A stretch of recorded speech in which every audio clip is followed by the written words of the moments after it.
আধুনিক যাতায়াত ব্যবস্থায় দ্রুতগতির ট্রেনগুলো প্রযুক্তিগত উৎকর্ষের উজ্জ্বল দৃষ্টান্ত।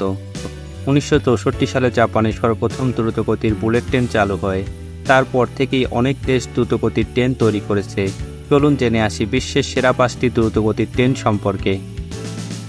বিশ্বের সেরা 5টি দ্রুতগতির ট্রেনের তালিকায় 5 নম্বর অবস্থানে রয়েছে CRH 380, যার সর্বোচ্চ গতি ঘন্টায় 487 কিলোমিটার।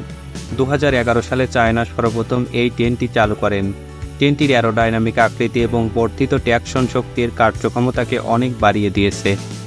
কিন্তু CRH যেহেতু একটি যাত্রীবাহী ট্রেন, তাই যাত্রীদের নিরাপত্তার স্বার্থে ট্রেনটি সর্বোচ্চ 380 কিলোমিটার গতিতে চলাচল করে। 4 নম্বর অবস্থানে রয়েছে সাংহাই ম্যাগলেভ, যার সর্বোচ্চ গতি ঘন্টায় 501 কিলোমিটার। জার্মানি কারিগরি সহযোগিতায় নির্মিত চীনের সাংহাই ম্যাগলেভ বিশ্বের দ্রুততম বাণিজ্যিক ইলেকট্রিক ট্রেন। ট্রেনটি দৈনিক সর্বোচ্চ 431 কিলোমিটার গতিতে চলাচল করে। এই রেল প্রকল্পটি সম্পূর্ণ করতে চীনের $130 কোটি খরচ হয়েছে, কিন্তু সে তুলনায় যাত্রী সংখ্যা কম থাকায় সাংহাই ম্যাগলেভ প্রতি বছর মিলিয়ন মিলিয়ন ডলার ক্ষতির সম্মুখীন হচ্ছেন।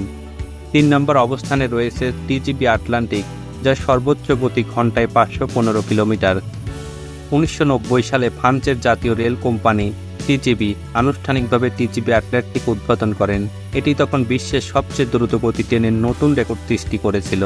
ট্রেনটি বর্তমানে 300 কিলোমিটার গতিতে চলাচল করে। 2 নম্বর অবস্থানে রয়েছে ফ্রান্সের তৈরি আরেকটি দ্রুতগতির ট্রেন TGV POS, যার সর্বোচ্চ গতি ঘন্টায় 575 কিলোমিটার। ট্রেনটি দ্রুতগতিতে মোড় নেওয়ার জন্য বিখ্যাত।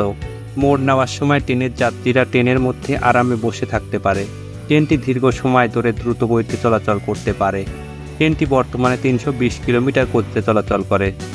1 নম্বর অবস্থানে রয়েছে জাপানের L0 সিরিজের শিনকানসেন, যার সর্বোচ্চ গতি ঘন্টায় 620 কিলোমিটার। জাপানের L0 সিরিজের দ্রুতগতির ট্রেনগুলো বর্তমানে উন্নয়ন ও পরীক্ষামূলক পর্যায়ে রয়েছে। এই ট্রেনে চৌম্বকীয় লেভিটেশন প্রযুক্তি ব্যবহার করা হয়েছে, যা ট্রেনটিকে আরও দ্রুত গতিতে চলাচলে সাহায্য করে। ট্রেনটি দৈনিক সর্বোচ্চ 500 কিলোমিটার গতিতে চলাচল করে।